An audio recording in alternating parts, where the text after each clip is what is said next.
नमस्कार, ये आकाशवाणी शिमला है। अब आप राजकुमारी चंदेल से प्रादेशिक समाचार सुनिए। आज के मुख्य समाचार। मुख्यमंत्री सुखविंदर सिंह सुक्खू ने कहा, नौकरियों में व्याप्त भ्रष्टाचार से सख्ती से निपटेगी सरकार, 60 दिनों में फिर से शुरू होगी भर्ती प्रक्रिया। प्रदेश भाजपा ने पेपर लीक मामले में कांग्रेस सरकार को भाजपा पर आरोप लगाने के बजाय अपराधियों पर कार्रवाई करने की दी सलाह। कोविड की आपात तैयारियों की जांच के लिए देश भर के अस्पतालों में राष्ट्रव्यापी मॉक ड्रिल का आयोजन। और प्रदेश में शुष्क मौसम का दौर जारी, मौसम विभाग ने 29 व 30 दिसंबर को कुछ स्थानों पर हल्की वर्षा व हिमपात की जताई संभावना। अब समाचार विस्तार से। मुख्यमंत्री सुखविंदर सिंह सुक्खू ने कहा है कि राज्य सरकार नौकरियों में व्याप्त भ्रष्टाचार से सख्ती से निपटेगी और आगामी 60 दिनों बाद भर्ती प्रक्रिया फिर से शुरू की जाएगी। वे आज शिमला में एक संवाददाता सम्मेलन को संबोधित कर रहे थे। मुख्यमंत्री ने कहा कि कर्मचारी चयन आयोग हमीरपुर की महिला कर्मचारी की JOA-IT पेपर लीक मामले में गिरफ्तारी के बाद प्रदेश सरकार ने चयन आयोग को सस्पेंड कर दिया है और भर्तियों पर भी रोक लगा दी गई है। सुखविंदर सिंह सुक्खू ने कहा कि पूर्व की भाजपा सरकार के पिछले 5 वर्षों के कार्यकाल में नौकरियों में व्याप्त भ्रष्टाचार हुआ है और गलत तरीके से सरकारी भर्तियां की गईं। उन्होंने कहा कि JOA-IT पेपर लीक मामले को लेकर फिलहाल SIT जांच कर रही है। हमने एक SIT का गठन किया जो पूरी छानबीन कर रही है। जो भी कोऑर्डिनेट सिलेक्शन बोर्ड द्वारा जो भविष्य में अभी परीक्षाएं ली जानी थी, उनको परीक्षाओं को तो अभी पोस्टपोन किया गया, लेकिन चयन कर्मचारी द्वारा जो परीक्षा ली जाएगी उस बोर्ड को हमने सस्पेंड कर दिया गया है और उन सबको SIT के दायरे में लाकर इंक्वायरी शुरू कर दी गई है। और जो आगे की परीक्षाएं होंगी हम उस पर अध्ययन कर रहे हैं। हमारी सरकार का दृष्टिकोण बिल्कुल साफ है, आने वाले समय में पारदर्शी तरीके से नियुक्तियां हो। सुखविंदर सिंह सुक्खू ने बताया कि आरोपी महिला कर्मचारी के घर से जूनियर ऑडिटर भर्ती के प्रश्न पत्रों के 3 सेट भी मिले, जिसकी परीक्षा की तिथि घोषित नहीं हुई थी और 1 जनवरी को प्रस्तावित कंप्यूटर ऑपरेटर भर्ती परीक्षा का प्रश्न पत्र भी लीक हो चुका था। मुख्यमंत्री ने कहा कि सरकार भ्रष्टाचार मुक्त भर्ती के लिए व्यवस्था बना रही है ताकि नौकरियों में पारदर्शिता लाई जा सके। ये तो 25 दिसंबर का जो प्रश्न पत्र था, उसके बाद के जो सबऑर्डिनेट सिलेक्शन में एग्जाम होने थे, जो अगले 25 दिसंबर के बाद जो और तिथियों की जो घोषणा थी, उसके तहत प्रश्न पत्रों के 3 सेट जूनियर ऑडिटर, इसकी अभी तिथि एग्जाम की घोषित नहीं हुई थी, ये प्रश्न पत्र भी उनके घर से मिला। कंप्यूटर ऑपरेटर, इसका एग्जाम नए साल की 1 जनवरी 2023 को होना था, ये प्रश्न पत्र भी लीक हो चुका था, ये भी उसके घर से मिला। JOA-IT ये भी उसके घर से मिला। 6,40,000 रुपया उनके घर से मिला।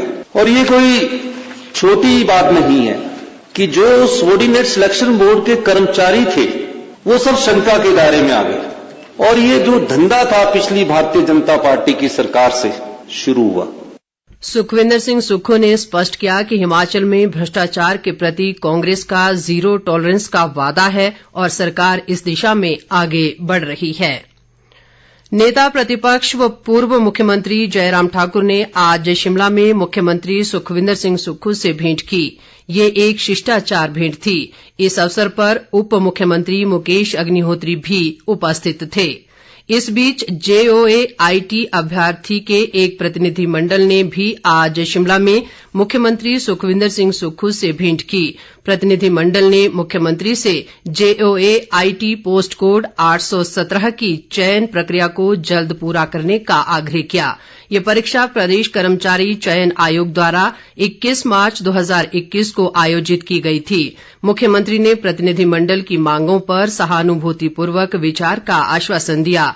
सुक्खू ने कहा कि राज्य सरकार परीक्षा प्रक्रिया में पारदर्शिता सुनिश्चित करने के लिए प्रतिबद्ध है ताकि युवाओं का भर्ती एजेंसियों पर विश्वास बना रहे। मुख्यमंत्री सुखविंदर सिंह सुक्खू और उनकी धर्मपत्नी के खिलाफ भाजपा विधायक व पूर्व मंत्री बिक्रम ठाकुर के समक्ष भाजपा कार्यकर्ताओं द्वारा की गई अभद्र टिप्पणी के खिलाफ आज प्रदेश महिला कांग्रेस ने न्यू शिमला स्थित महिला पुलिस थाने में शिकायत दर्ज कराई है। प्रदेश महिला कांग्रेस अध्यक्ष जैनब चंदेल ने कहा कि शिकायत में भाजपा नेता के खिलाफ सार्वजनिक तौर पर एक महिला को अपमानित करने व अभद्र भाषा बोलने के लिए कानूनी कार्यवाही करने की मांग की गई है।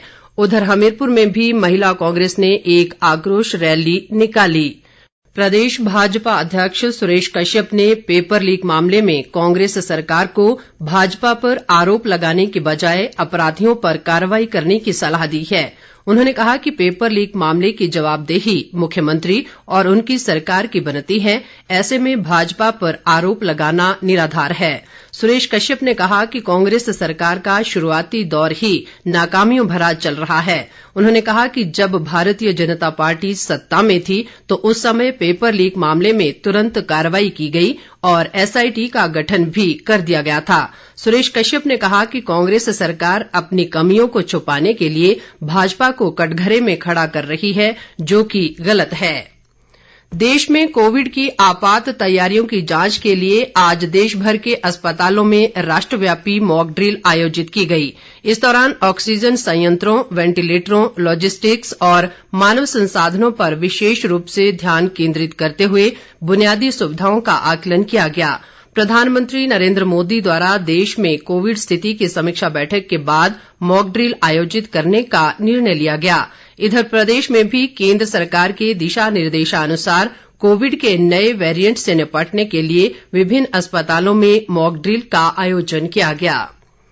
कुल्लू सदर के विधायक सुंदर सिंह ठाकुर ने कहा है कि मुख्यमंत्री के दिशा निर्देशों के अनुसार कुल्लू में पर्यटकों को आकर्षित करने के लिए रोप वे स्थापित किए जाएंगे और रिवर राफ्टिंग को भी बढ़ावा दिया जाएगा। कुल्लू में आज एक पत्रकार वार्ता को संबोधित करते हुए उन्होंने कहा कि कुल्लू पीज पैराग्लाइडिंग साइट को जल्द ही शुरू किया जाएगा। उन्होंने कहा कि बिजली महादेव, मणिकर्ण व लग घाटी के लिए भी शीघ्र ही रोप वे बनाए जाएंगे। प्रदेश के अधिकांश भागों में इन दिनों मौसम आमतौर पर शुष्क बना हुआ है। हालांकि जनजातीय जिला लाहौल स्पीति सहित उच्च पर्वतीय इलाकों में पिछले 24 घंटों के दौरान हल्की बर्फबारी भी हुई है, जिससे तापमान में गिरावट दर्ज की गई है। केलंग में आज न्यूनतम तापमान -5.1, कुकुमसेरी में -5.2, कल्पा में -1.4, नारकंडा में 0.6 जबकि कुफरी में 1.5 डिग्री सेल्सियस दर्ज किया गया। वहीं मैदानी क्षेत्रों में सुंदरनगर का न्यूनतम तापमान 1.4, मंडी में 0.5, ऊना में 2, हमीरपुर में 2.6 और सोलन में 2.7 डिग्री सेल्सियस दर्ज किया गया। मौसम विभाग ने 29 व 30 दिसंबर को मैदानी इलाकों में हल्की वर्षा जबकि उच्च व मध्य पर्वतीय क्षेत्रों में कहीं कहीं हिमपात की संभावना जताई है। चंबा जिला के जनजातीय क्षेत्र पांगी घाटी की फिंडरू पंचायत की महिलाओं ने घाटी के धरोहर पौधे थांगी को बचाने के लिए आज एक अनोखे अभियान की शुरुआत की। पांगी घाटी की सेवा संस्था के संस्थापक हरीश शर्मा ने बताया कि इस अभियान में सामाजिक संस्थाओं, पंचायत प्रतिनिधियों और ग्रामीणों सहित बच्चों ने भी भाग लिया। हरीश शर्मा ने बताया कि उन्होंने मौसम की विपरीत परिस्थितियों में थांगी पौध की नर्सरी तैयार की और पौधरोपण की धीमी गति को देखते हुए आज से मेगा प्लांटेशन ड्राइव चलाने की शुरुआत की गई। उन्होंने कहा कि पौधरोपण कार्यक्रम के दौरान करीब 500 थांगी के पौधे रोपित किए जाएंगे। अंत में मुख्य समाचार एक बार फिर। मुख्यमंत्री सुखविंदर सिंह सुक्खू ने कहा, नौकरियों में व्याप्त भ्रष्टाचार से सख्ती से निपटेगी सरकार, 60 दिनों में फिर से शुरू होगी भर्ती प्रक्रिया। प्रदेश भाजपा ने पेपर लीक मामले में कांग्रेस सरकार को भाजपा पर आरोप लगाने की बजाय अपराधियों पर कार्रवाई करने की दी सलाह। कोविड की आपात तैयारियों की जांच के लिए देश भर के अस्पतालों में राष्ट्रव्यापी मॉक ड्रिल का आयोजन। और प्रदेश में शुष्क मौसम का दौर जारी, मौसम विभाग ने 29 व 30 दिसंबर को कुछ स्थानों पर हल्की वर्षा व हिमपात की जताई संभावना। इसके साथ ही ये समाचार बुलेटिन समाप्त हुआ। नमस्कार।